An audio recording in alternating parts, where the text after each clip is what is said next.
আল্লাহ প্রশংসা করে, প্রশংসা সবই কেবল তোমারি, প্রশংসা সবই কেবল তোমারি। রব্বুল আলামিন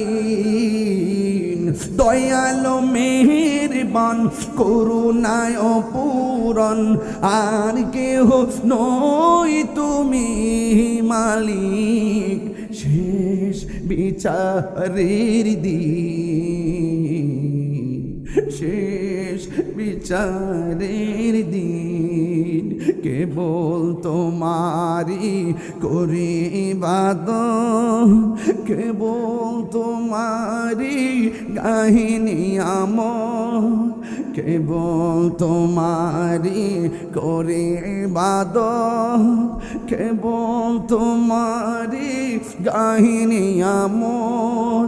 দাও দিশা দাও সরো তুমি মালিক শেষ বিচারের দিন, শেষ বিচারের দিন।